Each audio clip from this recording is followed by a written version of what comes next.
Welcome to episode 30 of Paul Plays in Portugal. It's the start of my 4th season in charge of Portimonense.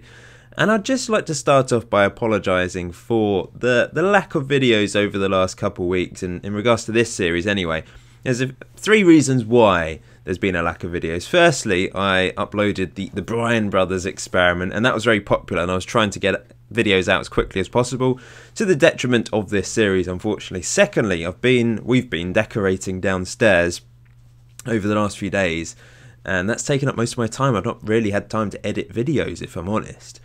So that's the second reason. And thirdly, inevitably, as you get a bit further through your save, it doesn't always happen, but sometimes it can become a little bit hard to press continue and carry on. And I don't know, I'm still really enjoying the save, and I'm loving the fact there's still plenty of you guys enjoying this.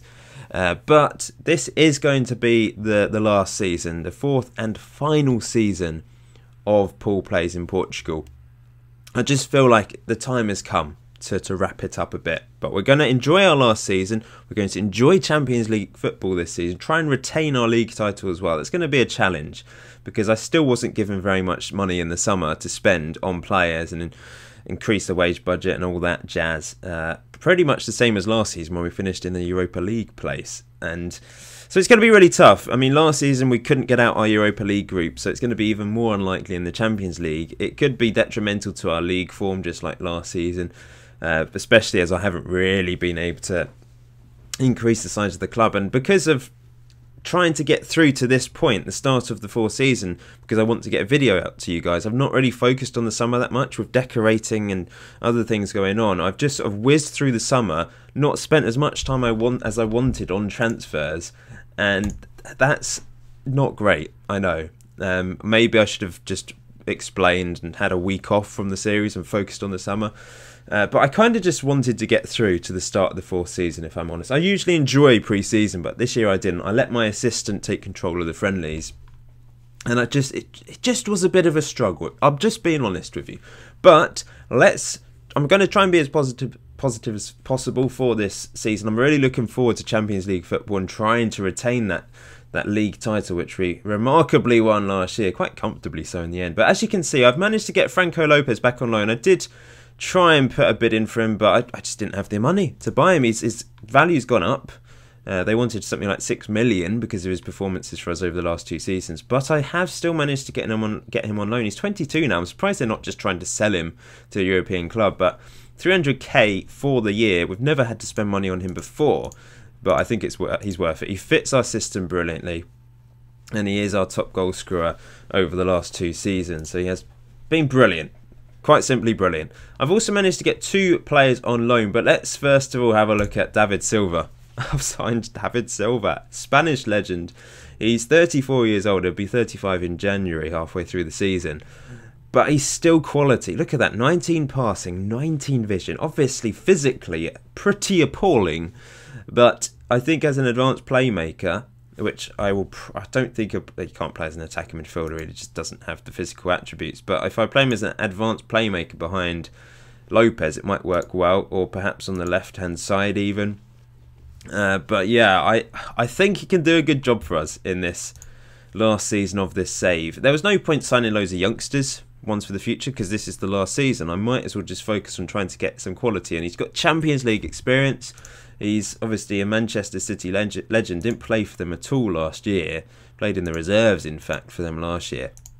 But I think he'll be good enough for the Portuguese Premier League, and hopefully do a job for us in the Champions League.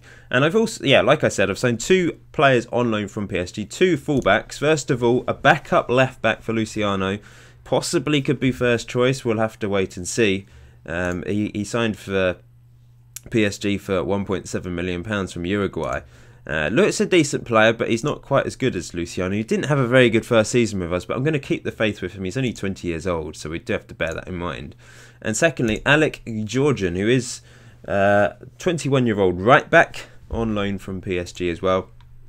And as you can see, he started at PSG, spent 3 years out on loan. He was actually in Portugal last year and did all right, actually, for Guimarães at right back. And now he's going to be playing for the Portuguese champions as probably our first choice ahead of Fernando. Fernando's all right. It was more left back that we had problems last year, but that's who I've brought in. So the squad, it looks a bit thin. It's a similar size to last year. We've got Eric Palmer-Brown back on loan as well. Forgot to mention that, but that was agreed before the end of the last season, actually. So he's back. Defensively, I'm all right with it. It's not really been improved, I know, but I'm happy. I think Vinicius will improve over the season if I do play him. Palmer-Brown probably will as well. Alongside Postignolo, who's been ever present since season 1. I think Benjamin Lecomte is going to be our first choice goalkeeper. I didn't think he was as good as Ferreira last year when I looked at him, but I feel like he possibly could be. So I'm going to give him a crack as number 1. See how he gets on. He does want more first team football, and I'm going to give it to him. We've still got Marcel and Pedro Sarr, and Marcel's going to have to play centre-back today against Benfica in our Charity Shield, Community Shield Portuguese version match, because unfortunately Palmer-Brown's away at the Olympics with the USA under-23s, and Vinicius is away at the Olympics with the Brazil under-23s.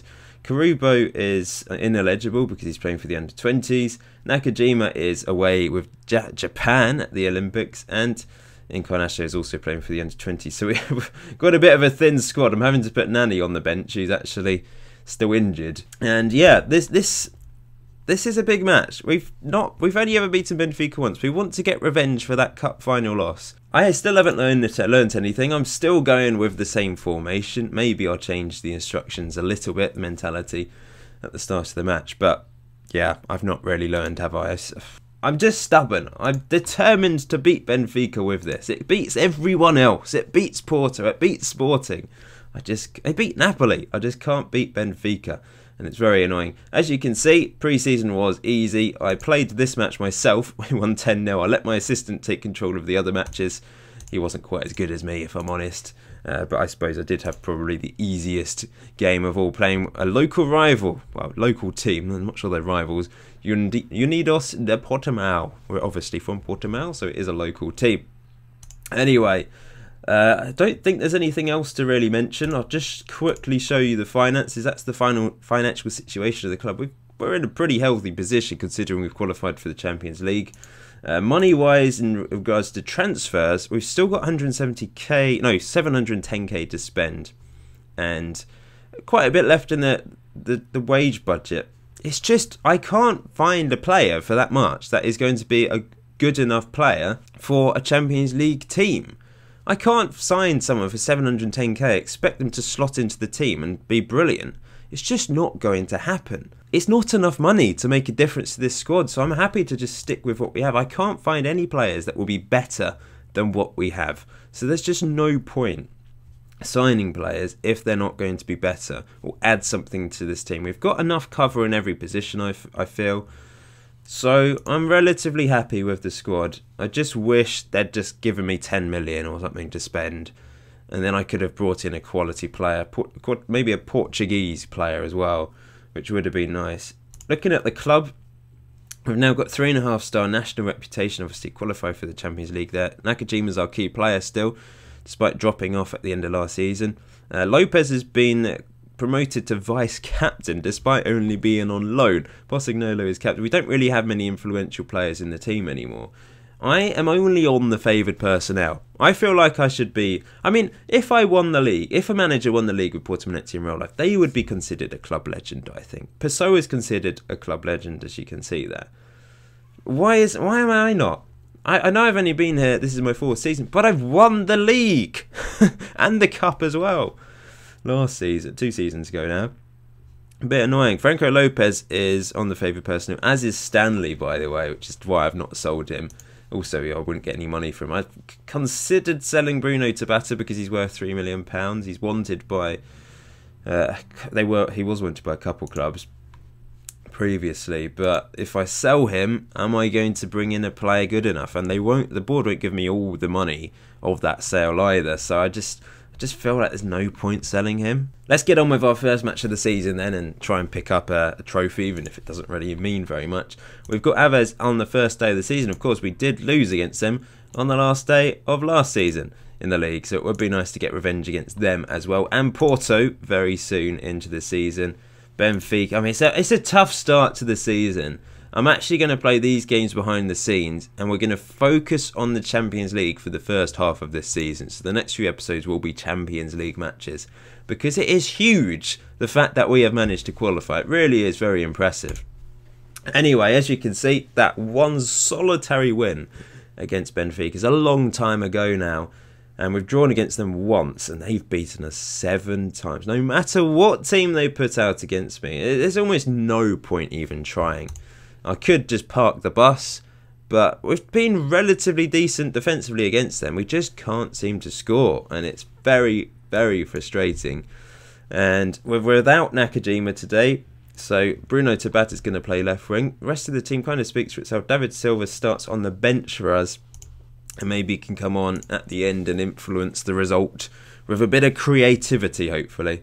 But here we go. They've got Vargas up front. Really good play. Horta, Pizzi. We know all about them. They've got El Neni in defence midfield as well. They've got a very good team. And even when they played a load of regens against me, youngsters, they beat me. So I'm not really sure what to do. I think what I will do is I'm going to go... Oh, I wanted to change the tactics and I can't now, can I? Can I change? I can't. I wanted to go counter. We'll go counter. It might be too late. But yeah, we'll go counter from the start and see what happens, really. But here come Benfica. We're in possession straight away, a minute into this game. Are they going to get a goal right at the start of this match? That'd be really frustrating, because the changes haven't even changed. They're pending still. Don't score against me now. Although I don't know if counter will be any good. We'll find out, won't we? Here come Benfica. This is lots of possession. This is not good. And it's a good save by our French #1 goalkeeper. In for Ferreira, another Portuguese player out the team as a result. But most of you didn't really like Ferreira. All the comments about him were negative, so I feel like it was right to drop him and give our Lecomte a go in goal here. Oh, this is a good opportunity. Wellington! Oh, Wellington. If only you could finish. He scored plenty of goals for us, but I do seem to find against Benfica, the chances fall for him, and he just can't seem to score against Benfica, and it's really, really annoying. But as always, it is quite a boring first half against Benfica. This is usually the way, and then in the second half, they pick it up and pick their way through me. We should probably have taken the lead through Wellington. Apparently, Lecomte saved 3 shots, which is not bad. I'm going to say let's avenge what happened last time. That's motivated them. I'm going to go countered structures, which means the attacking players will attack and these players will kind of stay back. We'll have a fast transition, basically. Let's go much higher tempo and just hit them on the break. Okay, let's start this second half. Ah, this is boring. It's always boring against Benfica, but they're just too good for us in the end. Ivanic is not having a good game in attacking midfield. Let's bring on David Silva, eh? Let's bring him on and see what he can do. Ivanic is coming off. David Silva's going to play as the advanced playmaker on support. Bruno Tabata's not having a good game on the left. I'm going to throw on Rui Costa. Bruno Tabata's a super sub. He's not used to starting matches. That's his problem. Rui Costa's going to play on the left as an inside forward. And we're going to attack the right-hand side through Wellington. And hopefully he can put some crosses in. I'm going to whip the crosses in to Lopez and Rui Costa coming in from the left-hand side. Let's try that. Here we go then. Wellington on the ball. Attacking that right-hand side. Here he goes. He did try and whip across him, but it was well blocked. Lama's now on the ball. David Silva, the veteran. Back to Lopez. Oh, good effort. They've brought on Luka Jovic for Vargas. They are struggling today, but will they get a late goal to break our hearts once more? My tactics do appear to have worked today, especially defensively. But is it going to penalties or is it extra time? We'll find out in a second. What a boring game to start the season, eh? But I think the end of 90 minutes, and we're having extra time. Now I think they're going to go for it. So if we leave it on attack, on counter, and hit them on the break, we're going to play some wide, expansive football to Wellington. One more substitute. What do I do? Who do we have on the bench that can take? Can Stanley take penalties? 10 on penalties. Tempted just to leave it as it is. Maybe bring Fernando on for Georgian. because he's quite tired. He's got 7 on penalties. Fernando's got 11. Oh, he's a better penalty taker, so that's a good move. We'll bring Fernando on, and I just pray. They've had 18 shots to our 7. We've both had one clear-cut chance. They've had a couple clear half chances, but it's been very tight, and there's been no highlights really. Do I go for it in the second half of extra time? I feel like penalties is my best shot against Benfica, so I don't know. Is it risky? It is risky to go attacking in the second half, but maybe we should. I'm going for it. We're going attacking, clearing the ball to flanks. We're just pumping it up there, hoping that Wellington can get on the end. Let's try that. Okay, 15 minutes to try and beat Benfica. Not use any shouts today. I'm just going to encourage them. Keep going, guys. They've got tired legs out there, but they're fighting on like warriors. Not a corner. Not a corner. Please. No. No. It's over. But it's going to penalties, and that's going to make me even more nervous. What a way to start the season. Penalties. Ugh. Right, David Silva is on the pitch, so that's good. He's our second best penalty taker. Let's just see. Lamas will start proceedings, then David Silva.